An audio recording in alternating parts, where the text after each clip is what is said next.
Silly girl. That's what my lawyer said after reading the papers my sister forged. I was halfway through my morning coffee in London when he told me the condo my grandmother left me was gone. Sold, signed, stolen. My sister had turned my inheritance into her own payday, and the proof was sitting right there in front of me. I didn't scream. I didn't even hang up.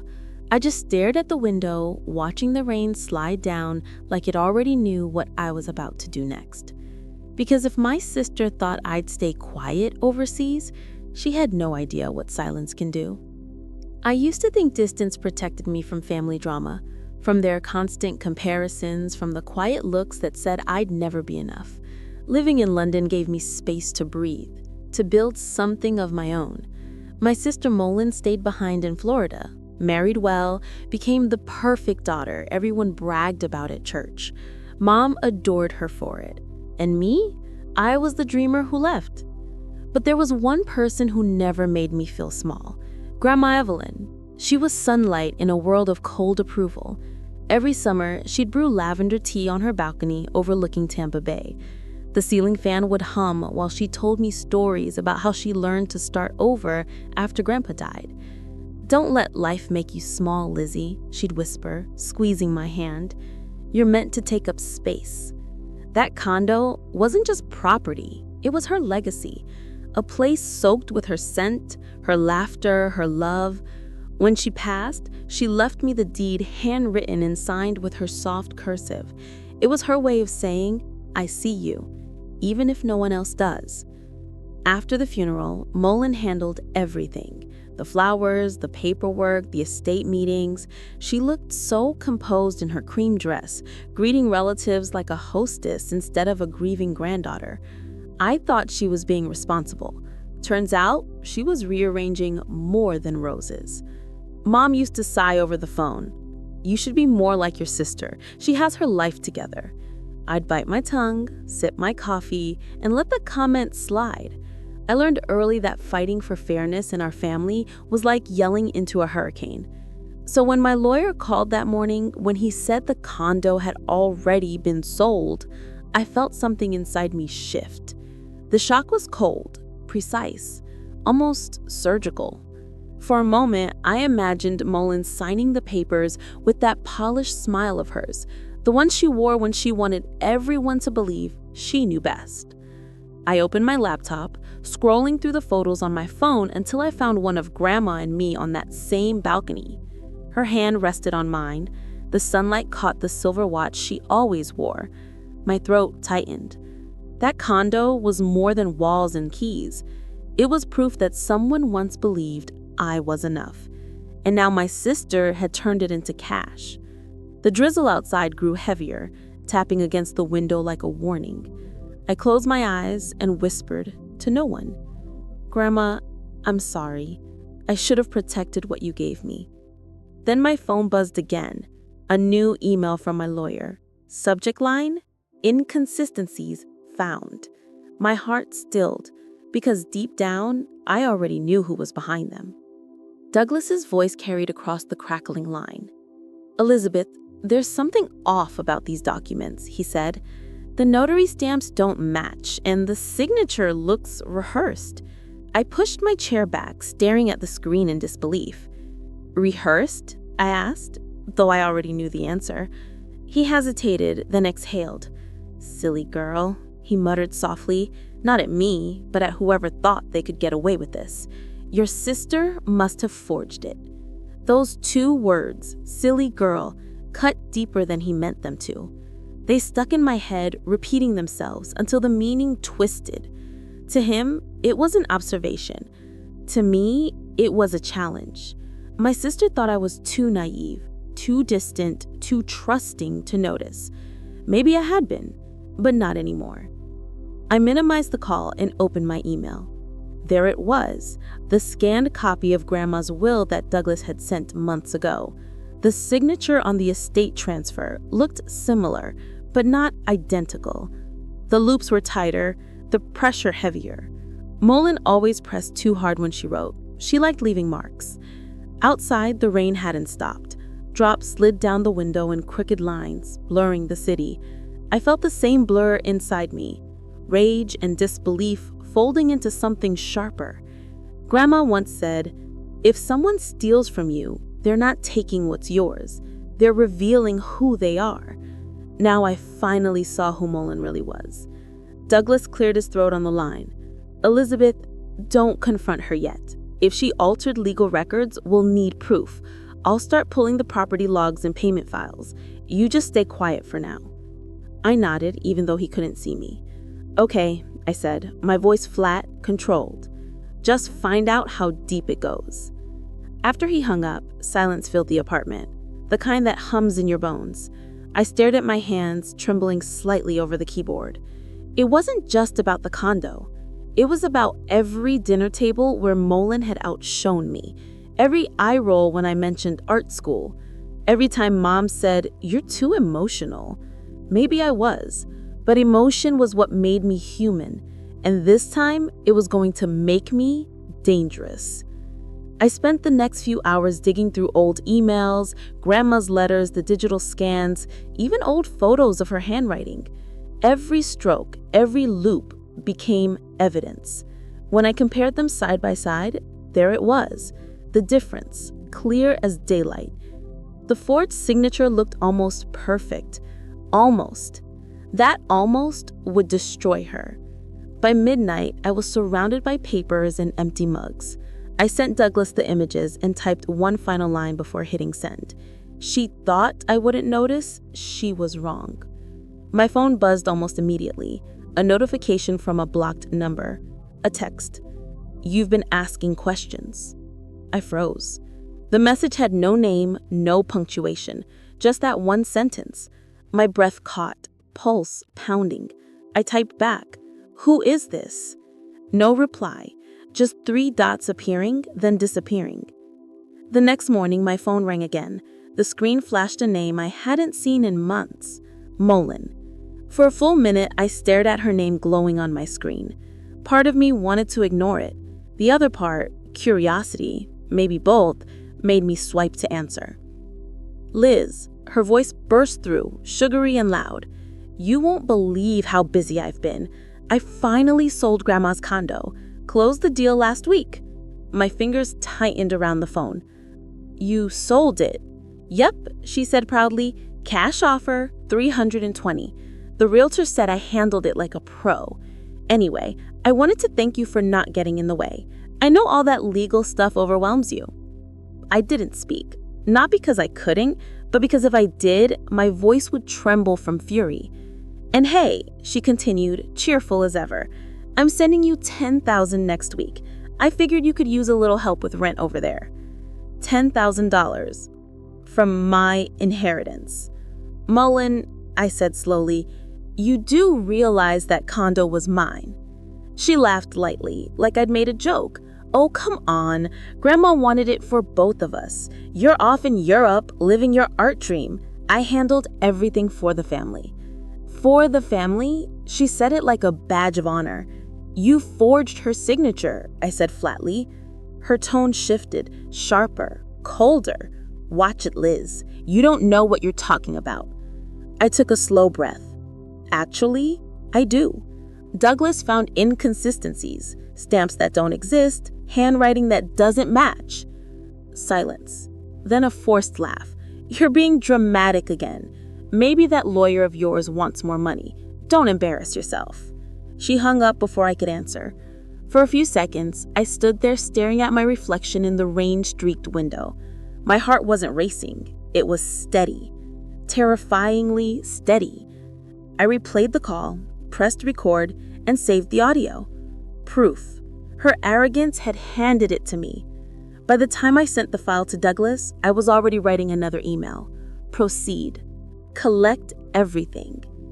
When my mother called later that night, I almost didn't pick up, but guilt won. "Sweetheart," she said warmly, "I just spoke to Mullen. She told me she sold Grandma's place.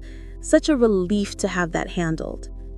"Handled?" I repeated, my voice trembling. "She's been working so hard," Mom went on. "You should be proud of her." Proud? I swallowed the bitterness in my throat. "Did she tell you who inherited it?" A pause. She said it was divided equally. I closed my eyes. That's not true, Mom. Grandma left it to me. Elizabeth, she sighed, tired already. Why start drama? Your sister's done everything right. Please just let it go. The call ended before I could respond.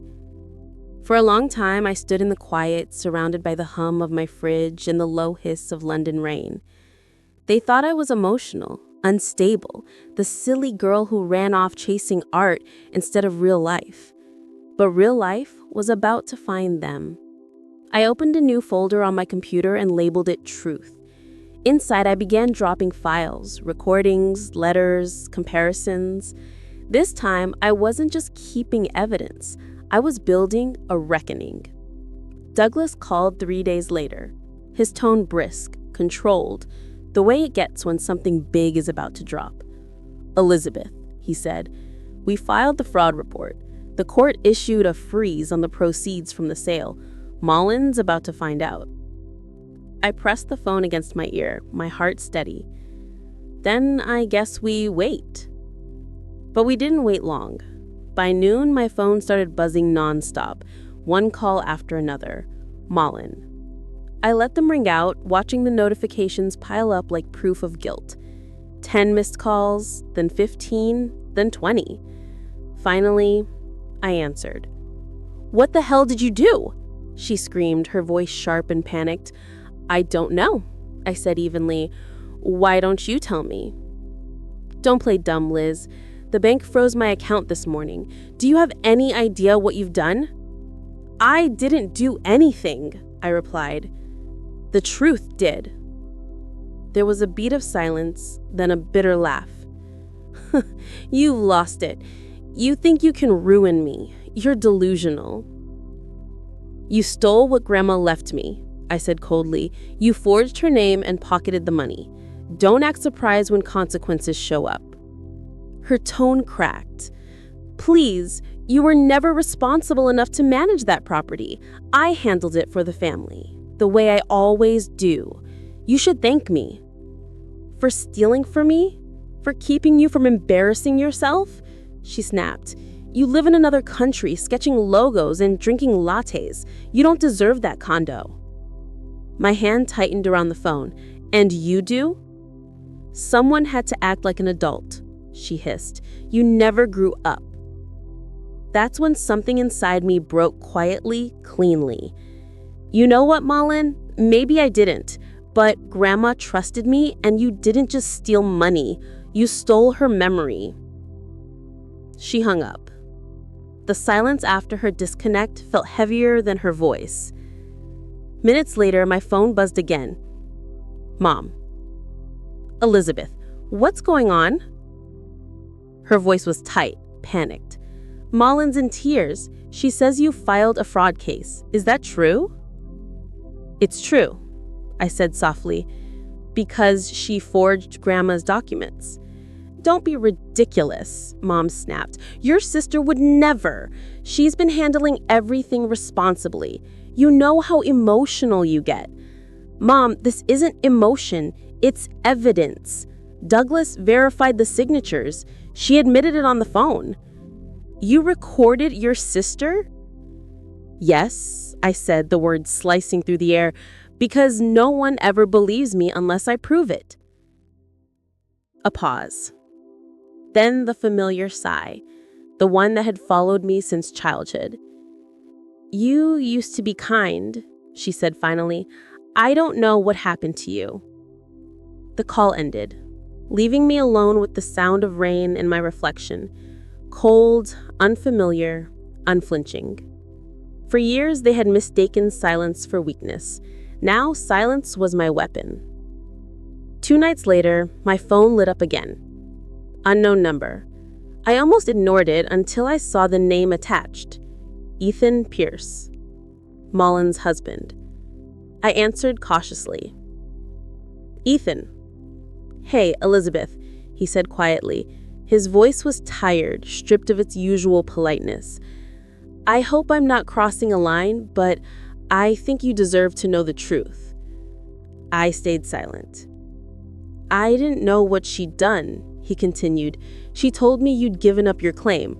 I didn't ask questions. But after everything blew up, the frozen account, the bank calls, I started checking things myself. And he exhaled. She forged it, Elizabeth. The will, the notary, everything. She said you wouldn't notice from overseas. I confronted her yesterday. She broke down, said she deserved it more. She spent part of the money on a new house. It's gone. The world went quiet around me. And you're telling me this now? Because I can't keep lying for her. I'll testify if it goes to court. For a moment, I couldn't breathe. Then, thank you. You don't have to thank me, he said softly. You were right all along. When the call ended, I sat in silence, staring at the rain-streaked glass. A strange calm washed over me. Not joy, not triumph, just clarity. Douglas called the next morning. Ethan's cooperating, he said. We've got enough to press forward. The buyers are testifying too. If we move now, it's airtight. Do it, I said. Hours later, Mullen's lawyer reached out. They wanted to settle. She's offering $150,000, Douglas explained, if you drop the case and let the sale stand. I laughed, bitter and low. Half the value of what she stole? No. She's desperate, he said, but if we go to trial, her side will claim Grandma wasn't of sound mind when she wrote the will. It'll be ugly. I don't care. I said, I'm done keeping peace at my own expense. He paused. You sound just like your grandmother. That hurt in the best way possible. That night, I couldn't sleep. I opened the last email Grandma had ever sent me. Her words glowed against the dark screen. If I ever leave you something, no, it's not charity. It's a promise. A promise that you'll keep living boldly. That's when I knew what to do. The next morning, I told Douglas, I'll settle, but on my terms. He raised an eyebrow. Which are? 4 things, I said. First, she writes a notarized apology admitting everything. Second, she repays every cent to the buyers from her own account. Third, she sends a letter to our parents explaining what she did. And fourth, she agrees legally to never contest another inheritance again. He blinked, then smiled slowly. Poetic. Brutal. I'll draft it. By sunset, he called back. She agreed. What? She's signing now? Her lawyer said she just wants it to end. When the PDF arrived, I opened it with shaking hands. The first page began, I, Aileen Pierce, acknowledge that I falsified legal documents related to the estate of Evelyn Monroe. Her handwriting looked small, defeated. I read it twice, then forwarded it to Douglas with a single line. Justice served. But justice doesn't erase betrayal. It only proves you were right all along. 2 weeks later, Douglas called again.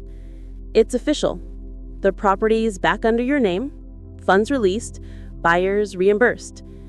I walked to the window, looking out at the Thames, the morning sun spilling through the clouds. What will you do now? He asked. Sell it, I said quietly. Grandma didn't leave it for me to hold on to. She left it for me to move forward.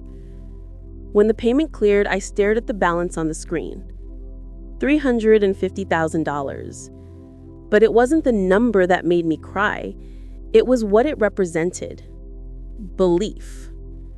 I quit my job 2 weeks later and opened my own studio. Evelyn Creative. 1 desk, 1 client, 1 dream that finally belonged to me. And for the first time in years, I didn't feel small. The condo sold faster than I expected. When the funds hit my account, I sat in the quiet of my apartment watching the numbers glow on the screen. Grandma had given me the courage to stand up for myself, and I finally had. A month later, a small package arrived from Florida, Mom's handwriting on the box. Inside was Grandma's silver watch and a folded note. She would want you to have this. I turned the watch over, tracing the engraving on the back. The world is waiting. The ticking was faint but steady, like a heartbeat that had traveled across time. Malin moved back near our parents, sold her new house at a loss, and filed for separation. I didn't hate her anymore. I just hoped she learned what Grandma taught me, that freedom and integrity are worth more than anything you can steal. One morning, sunlight spilled across my studio desk, warming the silver watch on my wrist. I smiled, whispering, "I made it, Grandma." Outside London buzzed, new clients, new beginnings. A life that finally fit? If you've ever had to fight for what's right, tell me, was it worth it? Hit subscribe and share your story.